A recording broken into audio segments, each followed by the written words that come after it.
Marcel Laurent, Grand Loge de Culture et de la Spiritualité. Bernard Champigueux, Fédération Memphis Misraïm. Alain Michon, Fédération du droit humain. Pascal Bergeau, Grande Loge traditionnelle et symbolique Opéra. Claude Vial, Grande Loge féminine de Memphis Misraïm.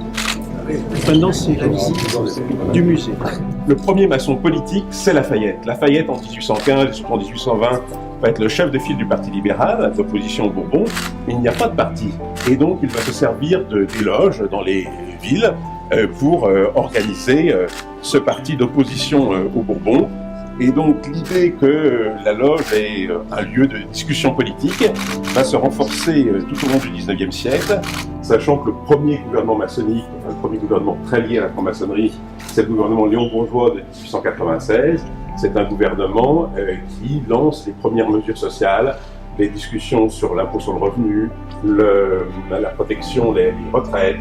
La maçonnerie féminine qui existait au XVIIIe siècle a disparu après l'Empire, et donc à la fin du XIXe siècle, les maçons se sont reposé la question des femmes en loge.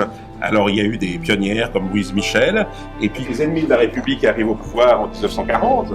Le gouvernement de Vichy n'est pas uniquement un gouvernement d'armistice, c'est une collaboration, c'est un gouvernement d'extrême droite, et donc les mesures contre la franc-maçonnerie vont être prises avant même les mesures antisémites.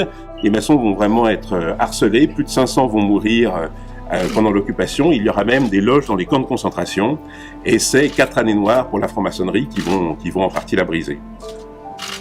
Et puis, on aime aussi, à part le côté politique, à mettre en valeur les relations entre les arts et la franc-maçonnerie. Alors, on connaît l'exemple de Goethe, de Mozart, et Hugo Pratt, qui a été un maçon très très actif et qui a fait un album entièrement maçonnique qui est Fables de Venise, et qui sinon a mis un malin plaisir à semer les allusions maçonniques dans ses albums, comme les Helvetica ou d'autres. Et ici, c'est une planche originale de Wheeling. Quelques mois avant sa mort, il a rédigé 3 pages qui sont une grande scène maçonnique dans Wheeling, et dont nous avons le dessin original, et là vous avez son tablier maçonnique.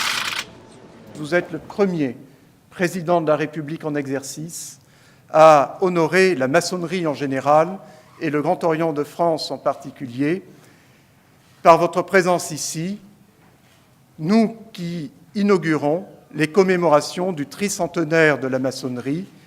Aujourd'hui, nous restons, nous francs-maçons, nous franc-maçonnerie, une institution tricentenaire, initiatique, en héritage de rites et de symboles qui encadrent cette sociabilité maçonnique, celle d'une éthique du dialogue, où nous laissons les passions tristes du monde à la porte du temple pour essayer de promouvoir une société généreuse, respectueuse, critique, à l'écoute de l'ère du temps, à l'écoute des problèmes de la société.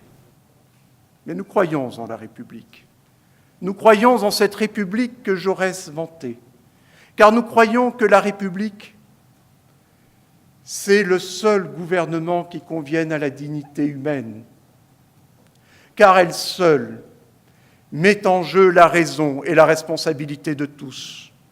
Monsieur le Président de la République, vous qui incarnez, vous qui défendez ce bien qui nous est si cher, la République, soyez ici le bienvenu et sachez qu'ici, vous trouverez toujours les artisans et les défenseurs ardents, par leur méthode cependant singulière, initiatique, philosophique et spirituelle, les artisans et les défenseurs ardents d'une République laïque, d'une République sociale, d'une République universelle. J'ai dit, Monsieur le Président.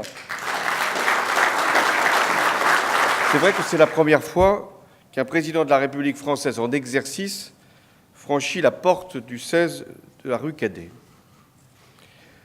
Il a conscience, ce président de la République, qui y est déjà venu avant de l'être, que c'est un lieu chargé d'histoire. Parce que depuis 1853, le 16 rue Cadet est le siège du Grand Orient de France, la plus ancienne obédience maçonnique française encore en activité, et la plus importante, même si je veux être prudent, de ces loges maçonniques. Nous sommes à la veille d'un moment important de notre vie publique.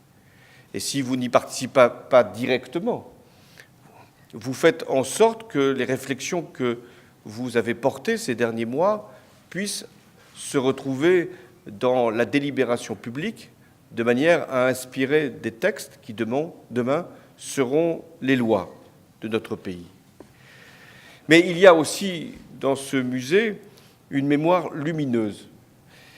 Et vous conservez les souvenirs précieux de 3 siècles d'histoire, d'idées, de combats menés par les francs-maçons de France et aussi partout dans le monde, car la franc-maçonnerie est un mouvement représenté sur tous les continents.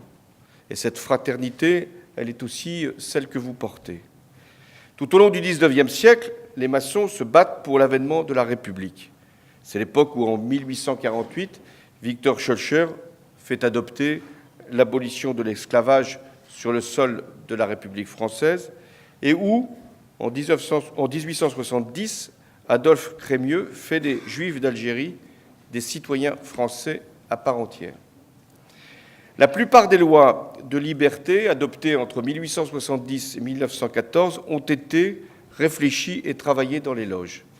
L'autorisation des syndicats, le droit d'association, la liberté de la presse ont été autant de progrès d'abord soutenus par les francs-maçons. Puis le grand combat pour la laïcité. Les francs-maçons ont toujours été à l'avant-garde pour affirmer la neutralité de la République, pour établir une école débarrassée des influences extérieures, pour demander la séparation des églises et de l'État, et pour que soit pleinement reconnu pour les citoyens le droit de croire ou de ne pas croire. Enfin, les francs-maçons ont été les promoteurs de la République sociale.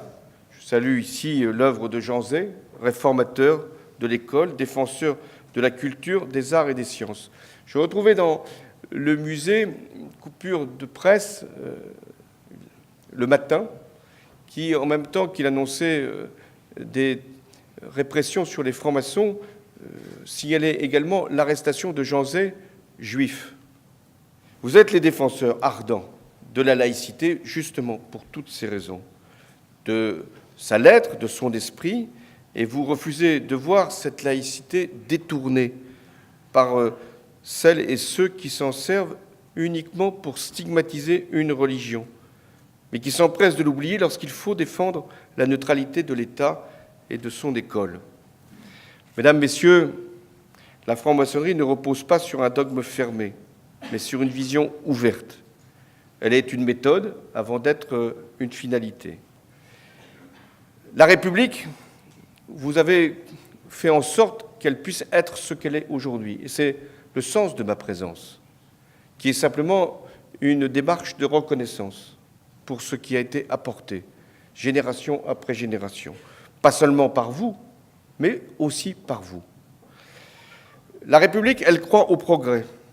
On dit que souvent le mal se fait non pas simplement par ceux qui le commettent, mais par ceux qui se taisent devant des actes qui peuvent avoir cette conséquence. Alors oui, chacun a à prendre sa responsabilité. Mais je sais ce que vous aussi, vous aurez à faire. La République, je l'ai dit, sait ce qu'elle vous doit, et je sais aussi que vous serez toujours là pour la défendre, et je serai, moi aussi, au-delà même de ma fonction, toujours là pour prendre cette responsabilité. Vive la République, vive la France.